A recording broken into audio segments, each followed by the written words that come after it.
guys, welcome back to Ron's Rise, welcome back to the channel, and welcome back to another video where today we're talking about the Wall Street Journal. The Wall Street Journal wrote an article that came across my sites. Now the article is titled, "It's Time for the Maserati Brand to Drive Off into the Sunset." So once I saw that, obviously it caught my attention.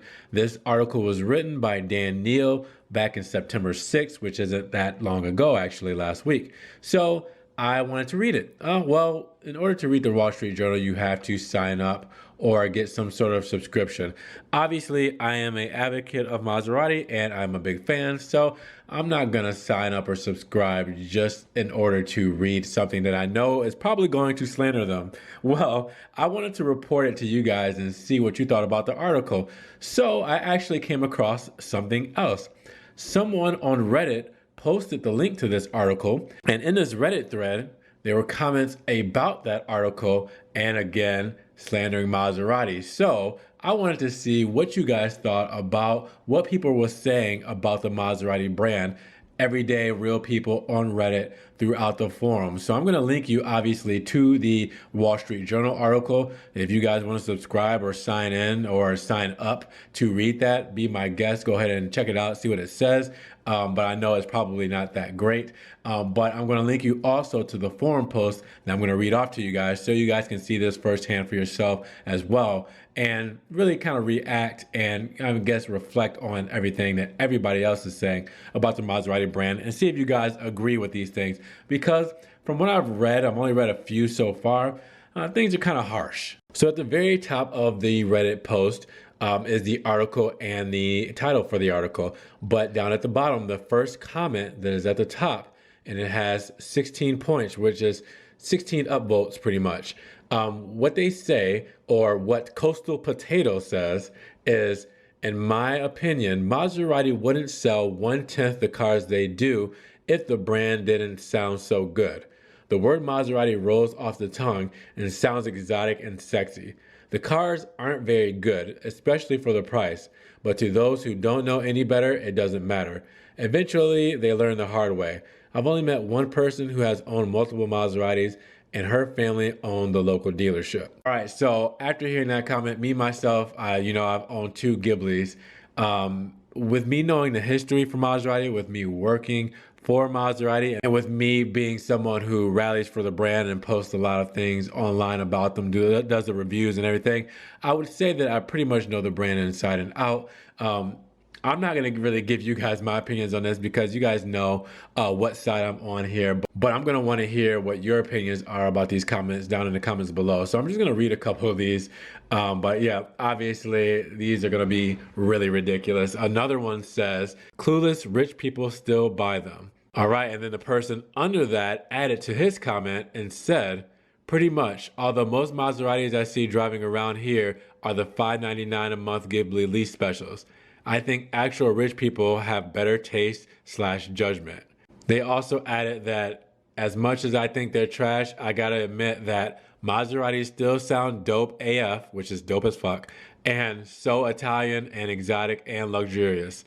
He also says their Trident logo and grille is pretty cool / unique. It's something different from the sea of BMW, Audi, and Mercedes-Benz. Kind of like Alpha, except Alpha's current offerings actually have redeeming qualities. So this was all one comment by the user Random Car Stuff. All right, and this person owns a 2017 BMW M4. It does say the car that they own right next to it. So if you want to call them out on what they drive talking about Maserati, you can do so as well if they add that on there. So we do have some people who drive Maseratis commenting on this as well. So I want to see what you guys think about this as well. So let's start off with Red Cap and Speedo. This person said, "Stupid, they exist for a reason. If you are well-off professional that is going to spend $600 to $1,000 a month on a lease, a Maserati is an incredibly special feeling car and far better looking than its German rivals." So Dodger Blue Robert 1, who drives an '09 Civic SI sedan, said to that comment, "Far better looking?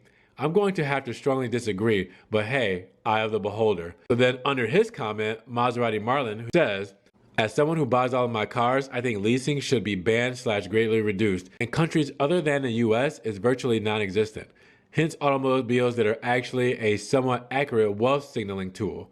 Whereas here in the US, any guy from the ghetto can scrape by a lease for an exotic car.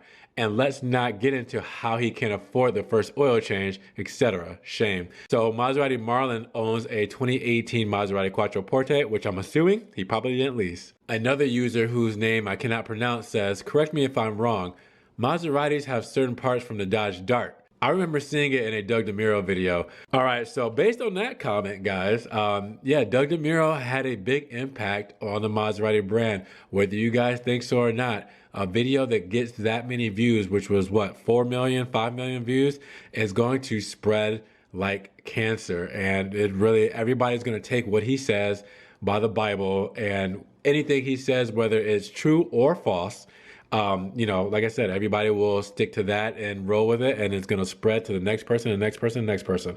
Now, whether that 2015 Maserati had any flaws or not is besides the point.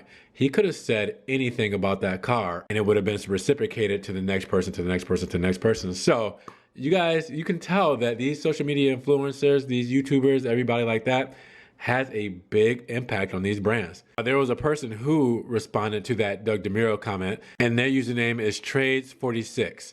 They said, all luxury brands usually have parts shared with lower end products. However, certain manufacturers with more experience are better at hiding them from plain sight than others.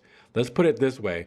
Audi and Lexus are a lot better at hiding their VW and Toyota parts, respectively, in the upper end brands than Maserati is with Chrysler bits. And I'm really glad that Trades46 said this, because every car maker shares parts. A lot of these cars are part of a bigger corporation. When you think about VW, you don't just think about VW cars. You think about Audi, you think about Lamborghini, you think about Bugatti. Those are all under the VW brand. Parts will be shared within all of them. It's just how it is. Now here's the last comment I'll read from this, and his name is Colin Woodward. Now he drives a 2008 Subaru Forester and a 2006 Ducati Monster. He said, nah, it's time for Maserati to move even further up market. More like Aston Martin with a bigger lineup. So hey, Colin is with the brand. Colin is really rallying for Maserati, so I respect that. A lot of people here who may know cars but may not know Maserati's brand may not have as much respect for it today, because all they know is the Maseratis of today. Let's be transparent, guys. The Maserati of today is not the Maserati of the past. And Maserati has admitted to making some mistakes along the way, and that they are correcting those mistakes they've learned from, and that they really want to push Maserati back into the premium brand that they once were. So obviously people who are into the Maserati brand today, or that know the Maserati brand today, have lower expectations for the cars compared to the racing heritage that they've had for the past 100 years. So there are a few more comments that you can expand in this thread. Like I said, I'll link you guys, but I just wanted to see what you guys had to say and show you other things that other people are saying in the forums and the articles, stuff like that, as I always do. But with that said, guys, what do you think about the comments that were regurgitated today? Do you agree with them? Do you not agree with them, and why? Now, if you guys enjoyed today's video, a little something different today, make sure you give the video a thumbs up. Giving it a thumbs up helps get it up in the rankings. More people can see this, and we can have a bigger discussion on if Maserati needs to ride off into the sunset, according to the Wall Street Journal. Now, with that also said, make sure you guys check the links down below if you want to help support the channel. I do have my link to my PayPal if you guys want to donate $1 or $2 to the channel just for a one-time donation, or you could do the Patreon monthly subscription as well. I do have the Ron's Rights merch down there if you guys are trying to get a Ron's Rights t-shirt, sticker, anything like that. Make sure you check that out. And I do have my social media links as well. But you guys should really subscribe to the channel. Click that notification bell so you can get more Ron's Rights videos to your channel. With that said, guys, you be blessed. Thank you so much for your time today, and we will talk to you guys in the next Ron's Rights video. Peace.